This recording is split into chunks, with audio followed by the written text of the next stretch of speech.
नमस्कार, HK study point में आपका स्वागत है।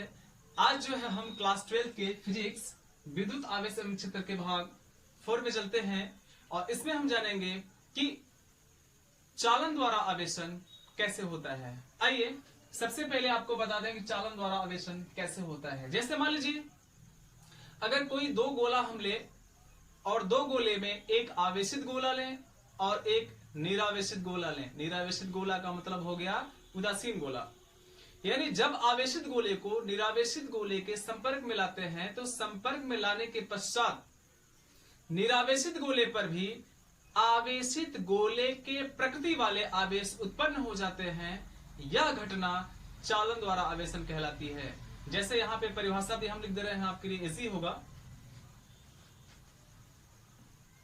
जब किसी आवेशित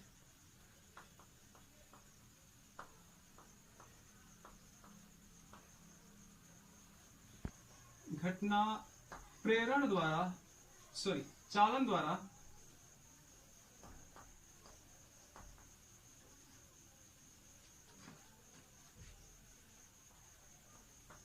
चालन द्वारा आवेशन कहलाती है।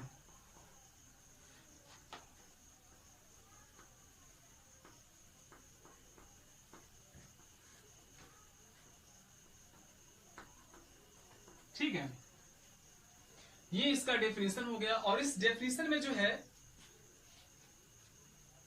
इसको हम अंडरलाइन कर दे रहे हैं, चालन द्वारा आवेशन। ठीक है, इसके बाद जो है हम कुछ एग्जांपल्स आपको बताते हैं। जैसे मान लीजिए कि यहां पर एक गोला है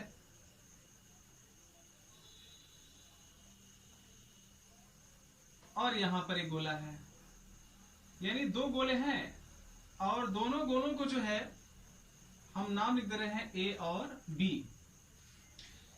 इन दोनों गोलों पर आवेश भी है। पहले हम ले रहे हैं प्लस आवेश,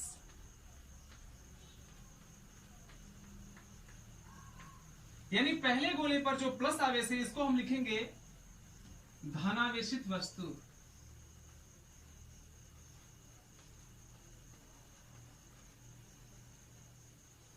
धनावेशित वस्तु। और जो दूसरा है, चूंकि आप जानते हैं निरावेशित का मतलब होता है उदासीन, और उदासीन को हम लिखते हैं केवल उदासीन वस्तु।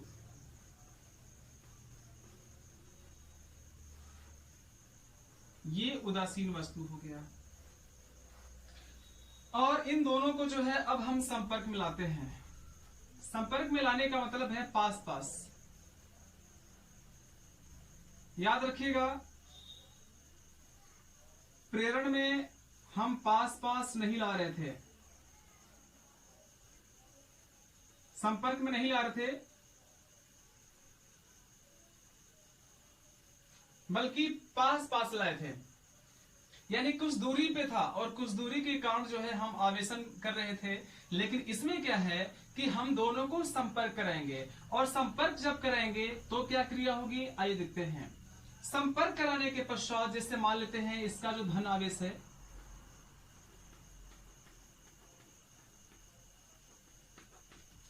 और यह उदासीन है, तो जानते हैं कि जितने प्लस होते हैं उतने ही माइनस भी होते हैं। तो इसमें का जो माइनस होगा वह क्या करेगा कि इस प्लस के साथ में अट्रैक्ट करेगा। ऐसे जब प्लस के साथ अट्रैक्ट करेगा तो यहां से जो माइनस आया, यहां से जो माइनस आएगा यह प्लस के साथ मिलकर न्यूट्रलाइज हो जाएगा, यानी कि उदासीन हो जाएगा। इसके बाद यहां से प्लस चार्ज हट जाएगा, ये गायब हो जाएगा, और यहां पे क्या बच जाएगा, आपका प्लस चार्ज बच जाएगा। याद रखिएगा, यहां से जो माइनस चार्ज यहां आएगा, गोले ए पर आएगा, उस माइनस चार्ज के पास प्लस चार्ज अभी बच जाएगा। इसी प्रकार से यहां दूसरा जो अगर आएगा माइनस आवेश और इस प्लस चार्ज के साथ जब मिलेगा तो यहां जो है प्लस चार्ज आ जाएगा।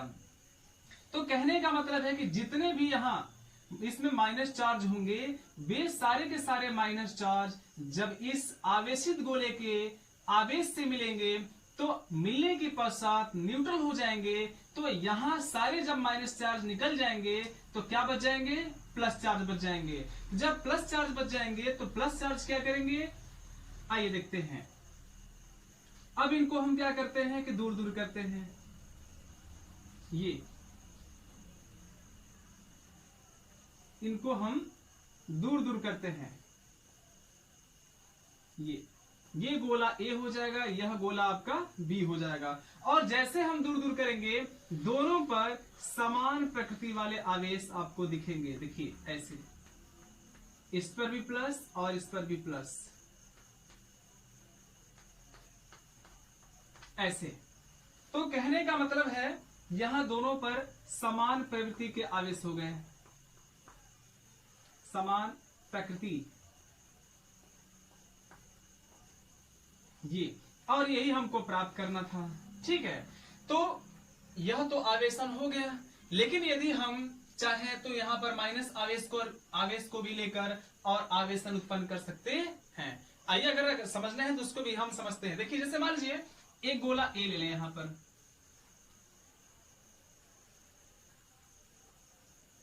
एक गोला ए हो जाएगा और एक गोला बी हो जाएगा।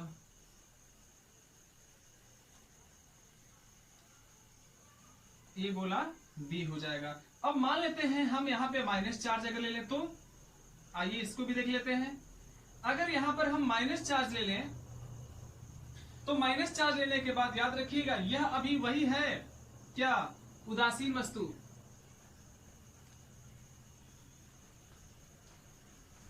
यह उदासीन वस्तु है आपका,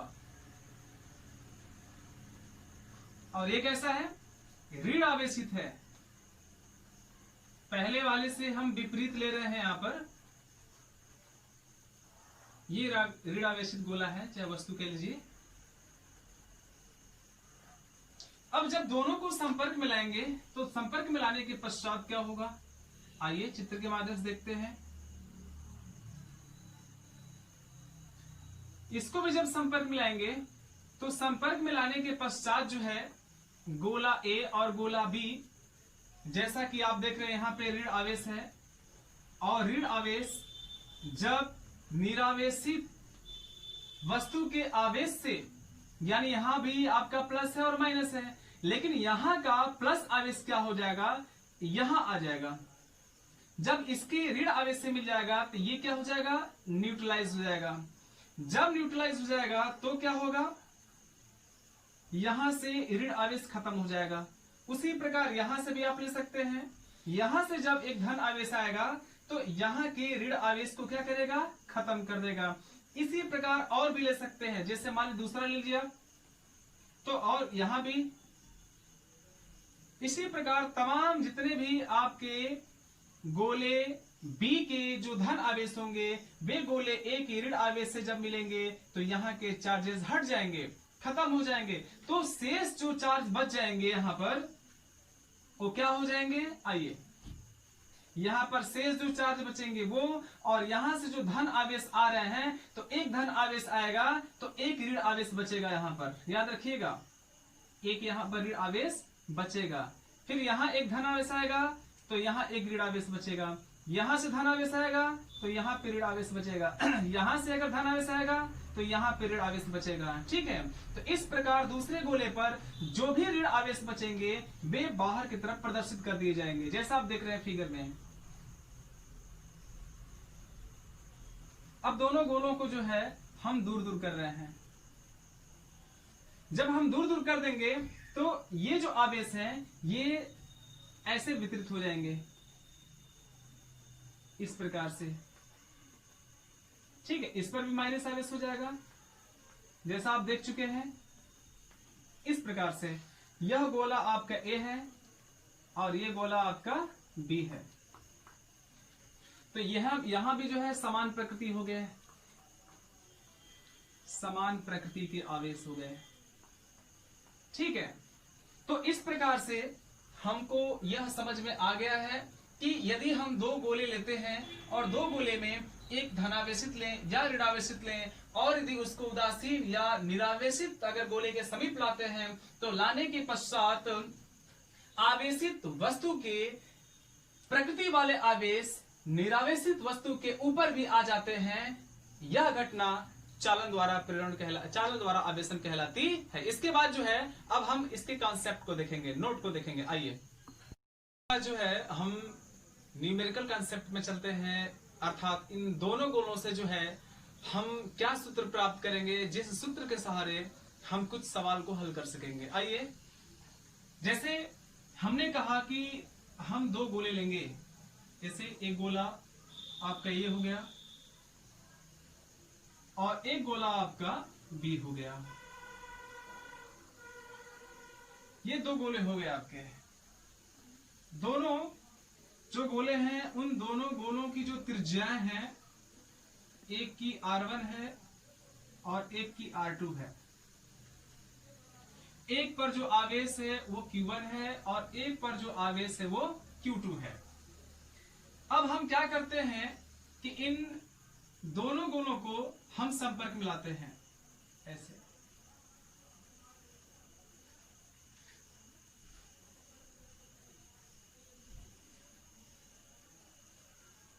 दोनों गोलों को संपर्क में लाते हैं। संपर्क में लाने के पश्चात जो है कंडीशन क्या होगी गोलों की, देखिए।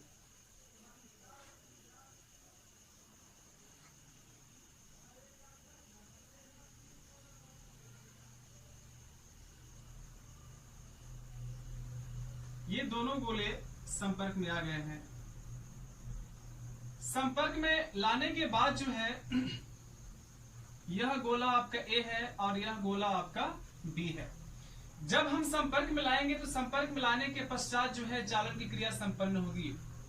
आप समझिए कि दोनों जो गोले हैं ये ठोस गोले हैं, या ठोस खोखला गोला भी कह सकते हैं इसको आप। जब दोनों ठोस गोले को हम संपर्कित करते हैं तो संपर्कित करने के पश्चात चालन की प्रक्रिया शुरू हो जाती है, और जब शुरू हो जाती है तो हम क्या करते हैं कि इन दोनों को अलग अलग कर देते हैं।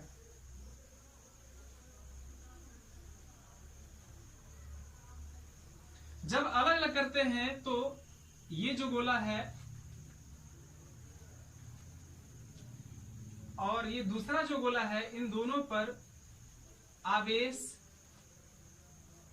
किस रूप में वितरित होते हैं, आइए देखते हैं। जैसे हमने कहा कि यह गोला आपका A है और यह गोला आपका क्या है, B है। हमने कहा कि इसकी जो त्रिज्या है वो R1 है और इसकी जो त्रिज्या है वो R2 है। अब देखिएगा, यहां पर जो R1 त्रिज्या वाला गोला है इस पर जो आवेश है वो Q1 है, लेकिन जब संपर्क में इसको लाते हैं तो संपर्क में लाने के पश्चात अब आवेश यह Q1 न रहकर बल्कि Q1 डैश हो जाएगा, और जो R2 गोले पर आवेश आपका Q2 है वह इस गोले पर अब Q2 न रहकर बल्कि Q2 डैश हो जाएगा। क्यों हो जाएगा? क्योंकि जानते हैं कि जब चालन की प्रक्रिया संपन्न होती है, यह जो है चालन की प्रक्रिया के अंतर्गत आ गया। आप जब चालन की प्रक्रिया के अंतर्गत आ जाएगा तो आप जान जाइए एक चीज कि इन दोनों पर जो आवेश हैं वे समान प्रकृति के हो जाते हैं। तो अब क्या होगा कि इनके कॉन्सेप्ट को हम समझने के लिए आइए चलते हैं, कुछ मैथमेटिकल कॉन्सेप्ट समझते हैं। जैसे अब यहां पर जो इसकी R1 त्रिज्या है, ये R2 त्रिज्या है, ये आवेश आपका Q1 है, ये आपका आवेश Q2 है। यदि हम पहले गोले पर यदि हम आवेश अगर ज्ञात करें कि चालन की प्रक्रिया संपन्न होने के पश्चात यदि A गोले पर कितने आवेश हैं, तो उस गोले पर जो आवेश अगर ज्ञात करना है तो हम सबसे पहले लिखेंगे A गोले के लिए आवेश।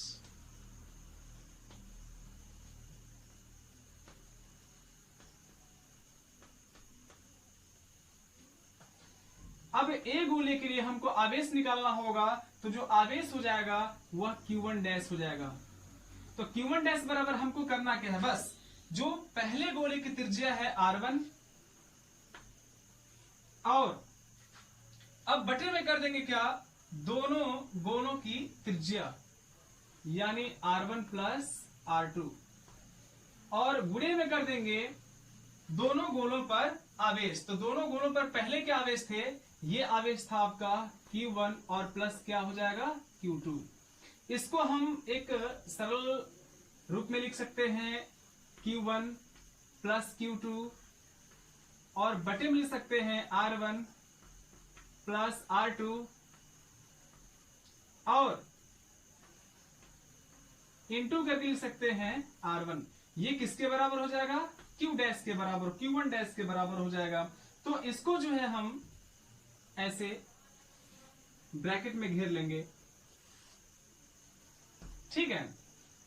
तो एक कॉन्सेप्ट आपको मिल गया किसके लिए, गोले ए के लिए, क्या ज्ञात करने के लिए, आवेश ज्ञात करने के लिए। इसी प्रकार अब हम चलते हैं बी गोले के लिए। तो यहां लिखेंगे बी गोले के लिए। अगर बी गोले के लिए हमको निकालना होगा तो क्या कर देंगे, अब बी गोले की त्रिज्या लेंगे। तो बी गोले की त्रिज्या निकालने के पहले बी गोले पर आवेश कितना है, Q2 डैश है। तो Q2 डैश बराबर अब बी गोले पर जो त्रिज्या है वो क्या है R2, तो R2 कर देंगे और बटे में दोनों गोलों की त्रिज्या। तो दोनों गोलों की त्रिज्या क्या हो जाएगी, जैसा कि आप जान चुके हैं R1 प्लस R2। अब यहां पर क्या कर देंगे, दोनों गोलों पर आवेश कितना था पहले, वो था आपका Q1 प्लस Q2।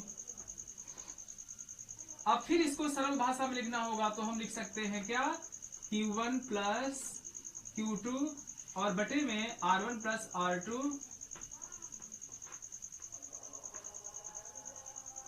और इंटू कर देंगे क्या R2, अर्थात दूसरे गोले की त्रिज्या। ये किसके बराबर हो जाएगा, Q2 डैश के बराबर हो जाएगा, ठीक है। तो इसको भी हम लोग ऐसे ब्रैकेट में घेर लेंगे, ठीक है।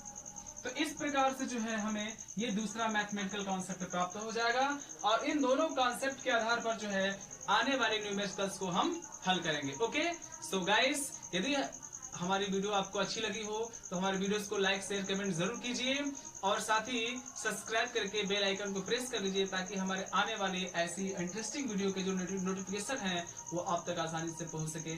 थैंक्स।